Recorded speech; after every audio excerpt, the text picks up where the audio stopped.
Hello everyone. सर्दियाँ आ गई हैं और सर्दियों के साथ साथ बहुत सारी अनइनवाइटेड डिजीज़ भी आ जाती हैं जैसे कि सर्दी खांसी हो जाना, जुकाम हो जाना या बुखार आ जाना, एलर्जी कंडीशंस का और वर्स हो जाना, अस्थमा में प्रॉब्लम हो जाना या सीओपीडी है, ये सब चीज़ों का और वर्स हो जाना। तो सर्दियों के आने के साथ साथ ये बीमारी भी हमें लोगों में देखने को मिलती है। लेकिन ऐसा नहीं है कि हमें सब लोगों में ये सब चीज़ें देखने को मिलती हैं। जिन लोगों की इम्यूनिटी अच्छी है वो लोग कोप अप कर जाते हैं, उनमें बीमारियां कम होती हैं या नहीं होती। लेकिन जिनकी इम्यूनिटी थोड़ी सी कॉम्प्रोमाइज्ड है उनमें ये अगर पहले से बीमारी चल रही है तो और वर्स हो जाएगी, या अगर पहले से नहीं भी है तो हमें उनकी बॉडी में देखने को मिलती है ये चीज़। देखिए होता क्या है, जैसे ही बाहर का एनवायरनमेंट चेंज होना स्टार्ट होता है, हमारा एटमॉस्फेयर, हमारी बॉडी भी अपने आप को उसी एनवायरनमेंट के अकॉर्डिंग ढालने में लग जाती है। अब जो लोग अच्छी डाइट एंड लाइफस्टाइल का पैटर्न को फॉलो करते हैं, उनकी इम्यूनिटी अच्छी है, जो चीज़ें वो खाते हैं उनको अच्छे से डाइजेस्ट होती हैं, उनको नरिशमेंट प्रॉपर मिलता है, तो वो कॉप अप कर जाते हैं। उनको डिजीज़ेज़, ये ऐसी बीमारियां जो सीजनल फ्लूज़ होते हैं उनको कम देखने को मिलती हैं उनकी बॉडी में। लेकिन जिन लोगों का डाइट एंड लाइफस्टाइल प्रॉपर नहीं है, उनका पैटर्न अच्छा नहीं है, ना खाने का, ना पीने का, ना सोने का, तो उनमें ये सब चीज़ें हमें देखने को मिलती हैं। वो गुरबानी में लिखा हुआ है ना, जो ब्रह्मंडे सो ही पिंडे। जैसे जैसे बाहर के एनवायरनमेंट में चेंजेस हो रही हैं, ऐसे ही हमारी बॉडी के अंदर भी चेंजेस होती हैं। लेकिन अगर हमारा इम्यून सिस्टम बहुत अच्छा है तो हम कॉप अप कर जाते हैं, हमें प्रॉब्लम्स नहीं आती। अगर इम्यून सिस्टम हमारा थोड़ा सा कॉम्प्रोमाइज्ड है तो हमें प्रॉब्लम्स या डिजीज़ेस देखने को मिलती हैं। आयुर्वेद का अगर ओपिनियन देखें तो आयुर्वेद तो सीधा यही कहता है कि stop blaming the virus and take responsibility to remain strong and healthy. Virus को ब्लेम करने की बजाय अपनी इम्यूनिटी को स्ट्रॉन्ग कीजिए। अगर इम्यूनिटी स्ट्रॉन्ग होगी तो वायरस का कोई कुछ भी नहीं बिगाड़ सकता आपका। ठीक है।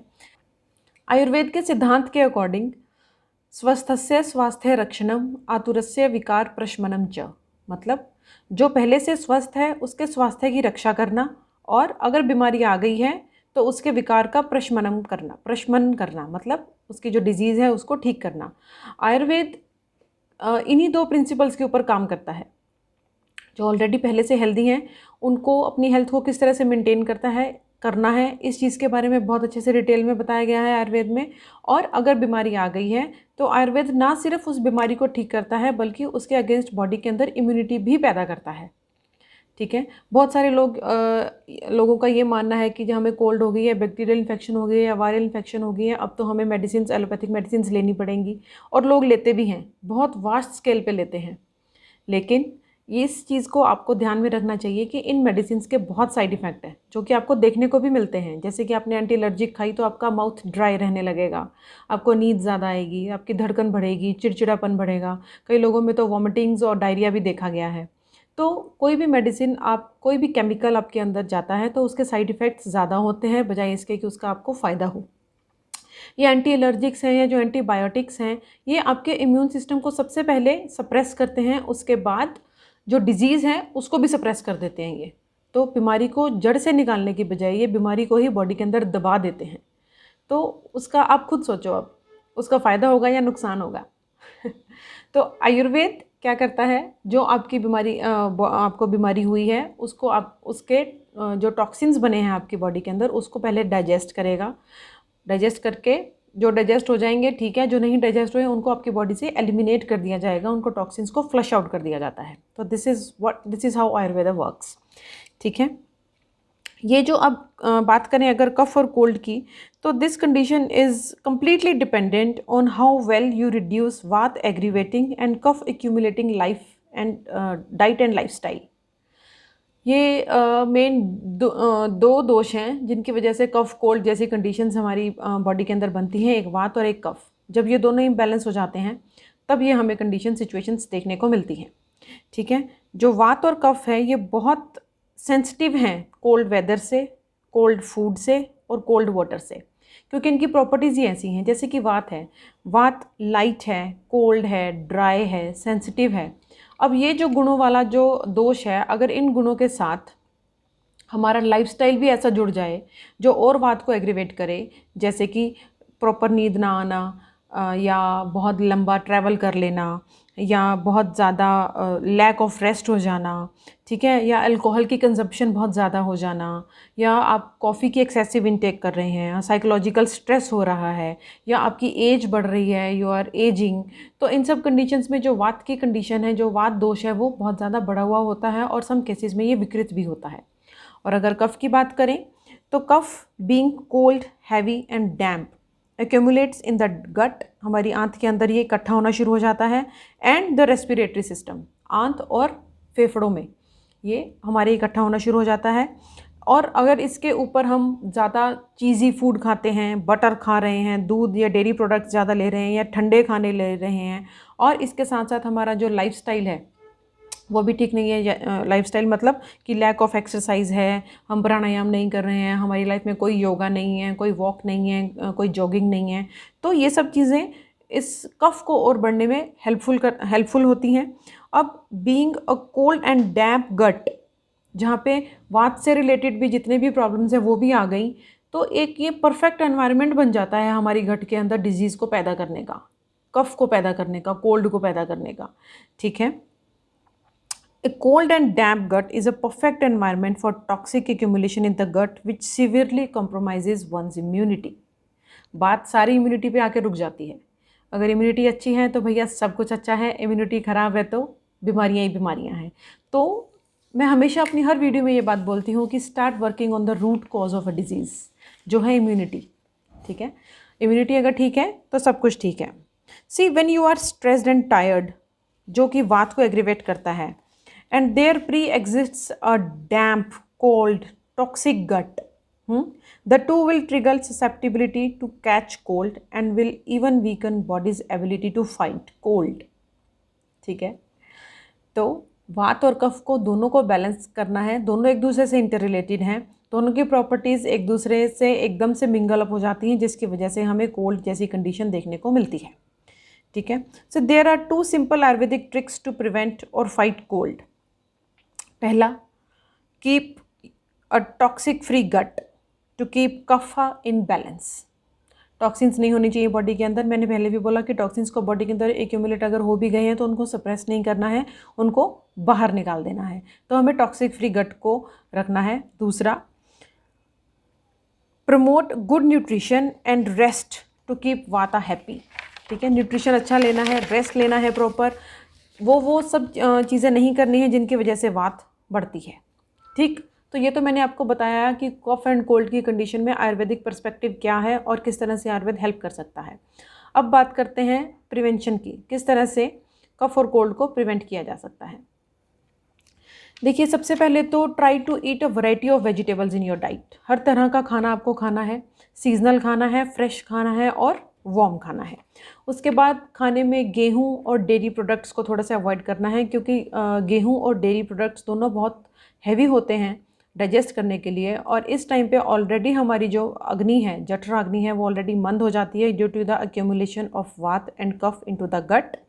सो खाने वो खाने हैं जो लघु हों, जो सुपाच्य हों, आसानी से पच जाएं और हल्के हों खाने, वो आपको डाइट में लेने हैं। अल्कोहल की इनटेक नहीं करनी है, स्मोकिंग नहीं करनी है।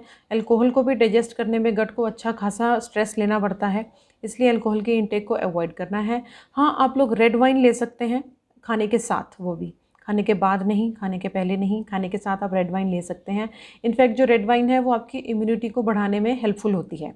तो to some extent for like 3 to 4 days in a week you can have red wine with your lunch और dinner, ठीक है। देन आपको खाना ऐसा खाना है जो आपकी इम्यूनिटी को बढ़ाए, आपको खुश रहना है, हैप्पी रहना है, ठीक है। और आपको you have to avoid sugars and sweets in diet, ठीक है, क्योंकि ये शुगर्स और जो स्वीट्स होती हैं ये गट को और डैम्पन कर देती हैं, ये गट की वॉल को इरिटेट करती हैं, and hence they trigger toxic overload in the gut, ठीक है। मोस्ट इम्पॉर्टेंटली अपनी स्लीप का जो पैटर्न है उसको आपने फॉलो करना है। दिन में 7 से 8 घंटे एक अडल्ट के लिए इनफ होते हैं सोना, इतना आपको सोना ही सोना है, नो मैटर व्हाट, ठीक है। नींद बहुत ज़रूरी है। जब हम सोते हैं हमारी बॉडी रिपेयर मोड पे होती है, तो 7 से 8 घंटे की नींद अडल्ट्स के लिए बहुत ज़रूरी है, ठीक है। A well rested person's nervous system knows how best to react to an infection and to engage the right hormones and enzymes in supporting one's immunity, ठीक है। देन कुछ स्पाइसेस की अगर बात करें तो आप जिंजर ले सकते हैं अपनी डाइट के अंदर, गार्लिक को ऐड कर सकते हैं, क्लोव्स हैं जिसको लौंग बोलते हैं, बड़ी इलायची है, दालचीनी है। मेरी दालचीनी की वीडियो में मैंने बहुत डिटेल में बताया है दालचीनी के क्या क्या फ़ायदे हैं, तो आप उसको भी जाके देख सकते हैं।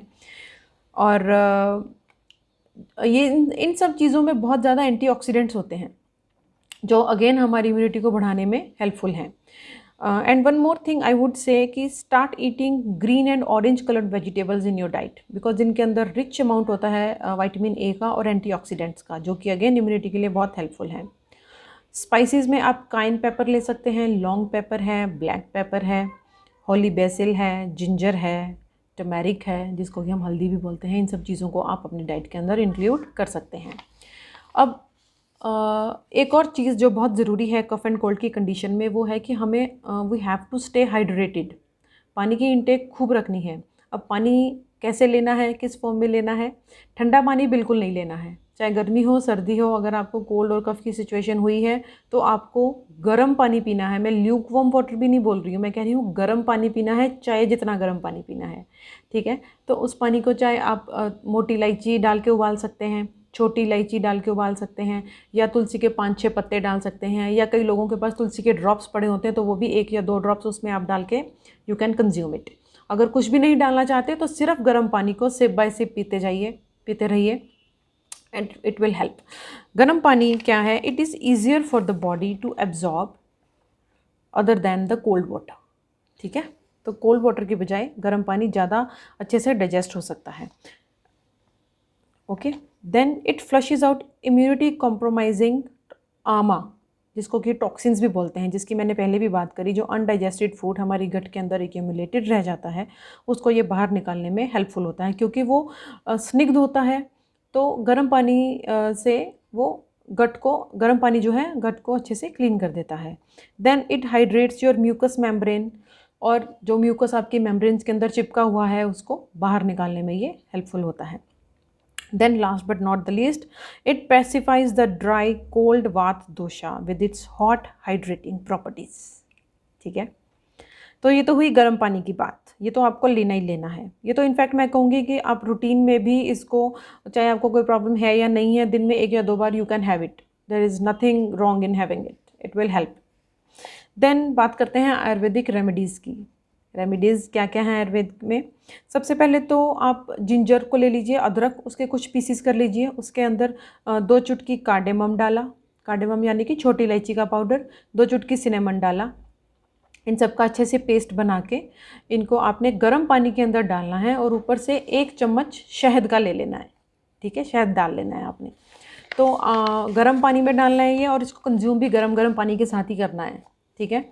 तो इसको आप कंज्यूम पूरा दिन कर सकते हैं। इस किसी थर्मस के अंदर डाल के रख लीजिए इसको, जब भी प्यास लगे ये पानी आप ले सकते हैं। अगर ये नहीं लेना तो हॉट वाटर की option you always have it, ठीक है, इसको ले सकते हैं।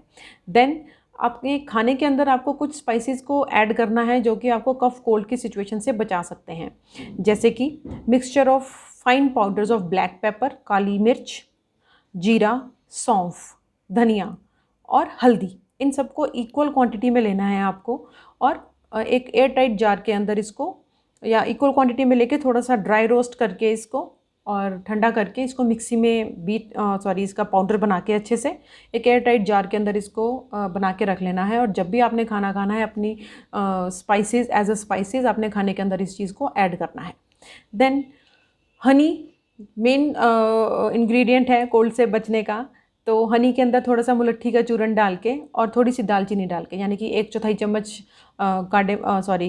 सिनेमन डाल लिया, 1/4 चम्मच आपने मुलट्ठी का पाउडर डाल लिया, या हाफ चम्मच भी डाल सकते हैं आप मुलट्ठी का पाउडर, और थोड़ी सी हनी डाली 1 चम्मच। ये आप इसको कंज्यूम कर सकते हैं दिन में 2 बार।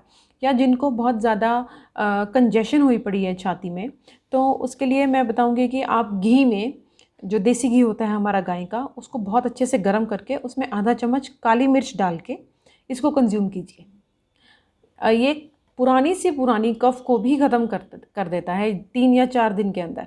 ठीक है, इसको दिन में 2 बार आप यूज़ कीजिए, बहुत अच्छे रिजल्ट हैं इसके। देन कई लोगों की ये प्रॉब्लम होती है कि हम बच्चों को जिंजर कैसे दें।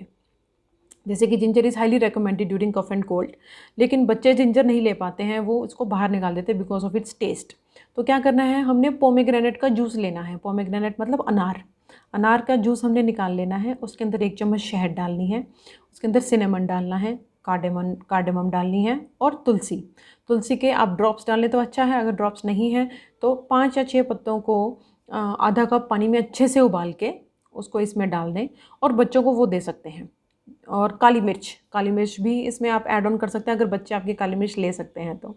अगर बच्चे अदरक ले लें तो बहुत अच्छा है, लेकिन अदरक नहीं ले सकते हैं तो जो अनार का जूस है ये बहुत इफ़ेक्टिव है। देख लेना अनार खट्टा ना हो, अनार थोड़ा मीठा हो। ठीक है, आप इसके अंदर पिपली को भी ऐड कर सकते हैं। Pippali is very much good. देन आप इन्हीं मसालों की आप चाय बनाकर पी सकते हैं, या कुछ मसाले ऐसे हैं, कुछ स्पाइसेस ऐसी हैं जिनके आप कफ ड्रॉप्स बना के ले सकते हैं। आप घर पे बना के रख सकते हैं कफ ड्रॉप्स, और दिन में 4 या 5 बार उसको चूस सकते हैं। मैंने कफ ड्रॉप्स की पूरी रेसिपी एक दूसरी वीडियो में दी हुई है, मैं उसका लिंक डिस्क्रिप्शन बॉक्स में ज़रूर दे दूँगी, तो you can go and watch it कि किस तरह से कफ ड्रॉप्स घर पे बनाए जा सकते हैं। विक्स के ड्रॉप्स लेने से अच्छा है आप घर में आप अच्छे मसालों के बनाए हुए अच्छे कफ ड्रॉप्स लें, तो वो बच्चों के ये कफ और कोल्ड की सिचुएशन में भी हेल्पफुल है और इंडीड उनकी इम्यूनिटी को बढ़ाने में भी बहुत ज़्यादा हेल्पफुल है। ठीक है, एंड में मैं आपको एक और रेसिपी बताना चाहूँगी। जो हमारा प्याज होता है, इस प्याज को अच्छे से कद्दूकस करके आप इसका जूस निकाल के रख लीजिए, उसमें थोड़ी सी हनी डालिए और इसको आप रख दीजिए 4 से 5 घंटे तक ढक के। ठीक है, उसके बाद आप इसको यूज़ कीजिए, it will act as a cough syrup. ठीक है, तो ये बहुत ज़्यादा हेल्पफुल रहता है उन लोगों के लिए जिनको कंजेशन हुई पड़ी है, छाती बोल रही है, कफज कास है जिसको आयुर्वेद की भाषा में बोलते हैं, तो उनमें ये कफ को बाहर निकालने में, म्यूकस को बाहर निकालने में बहुत ज़्यादा हेल्पफुल है ये रेमेडी। ठीक है, इसके अलावा गार्गलिंग इज़ रिकमेंडेड। अगर सोर थ्रोट है तो, टॉन्सिल्स हैं तो गार्गलिंग इज़ ऑल्सो रिकमेंडेड। इसमें आप थोड़ा सा सेंधा नमक और थोड़ी सी हल्दी डालकर आप गार्गल्स कर सकते हैं। स्टीमिंग बहुत अच्छी है, तो इन सब चीज़ों को ले सकते हैं। खाने में जैसे मैंने आपको पहले भी बताया कि लघु आहार का सेवन करना है हमने, गेहूं को नहीं खाना है। चावल आप ले सकते हैं, साठी चावल, शाली चावल ये ले सकते हैं, जौ का आटा आप यूज़ कर सकते हैं, और डेयरी प्रोडक्ट्स को थोड़ा सा अवॉइड करना है। और खाने में अगर मैं कुक्ड फूड्स की बात करूं तो खिचड़ी इज़ हाईली रिकमेंडेड। ठीक है, इसके अंदर आप वही ऑरेंज या ग्रीन कलर की जो वेजिटेबल्स हैं उनको डाल के आप खिचड़ी बना सकते हैं, मूंग की दाल की। ठीक है, वो बहुत अच्छी रहती है। अब एंड में आयुर्वेदिक फिजिशियन हूँ तो मैं आयुर्वेदिक मेडिसिन बताए बिना तो ये वीडियो को एंड नहीं करूँगी, जैसे कि मैं हर वीडियो में बात करती हूँ। तो बहुत सारी ऐसी आयुर्वेदिक मेडिसिन हैं जो कैपेबल हैं कफ को स्पेशली जड़ से ख़त्म करने में। ठीक है, ज़रूरी नहीं है कि you always have to take antibiotics. ठीक है, बहुत सारी अच्छी मेडिसिन हैं, बहुत सारे अच्छे ऐसे कम्बिनेशंस हैं आयुर्वेद में जो आप यूज़ कर सकते हैं अपने कफ को ठीक करने के लिए। जैसे कि अभ्रक भस्म है, लक्ष्मी विलास रस है, सीतोपलादी चूर्ण है, महालक्ष्मी विलास रस है, और बहुत सारी अच्छी अच्छी मेडिसिन हैं जो कि पेशेंट टू पेशेंट वेरी करती हैं, इनकी डोज भी और इनकी मेडिसिन भी। मैं फिर से एक बार अपनी इसी वीडियो में दोहराऊंगी कि अपने आप से, अपनी तरफ से कोई मेडिसिन नहीं लेनी है, बिल्कुल भी नहीं लेनी है। आप अपने आयुर्वेदिक फिजिशियन के पास जाइए, उन्हें अपनी सारी प्रॉब्लम बताइए और फिर अपनी बॉडी के कॉन्स्टिट्यूशन के अकॉर्डिंग अपनी मेडिसिन अपने डॉक्टर से सजेस्ट करवा के लीजिए। ठीक है, and you will be cured with Ayurveda. ठीक है, इसके अलावा अगर आप लोगों की कोई क्वेरी है और या आप कुछ और पूछना चाहते हैं तो I am giving my WhatsApp number here, you can contact me there. Thank you for listening to me. Thank you, bye bye.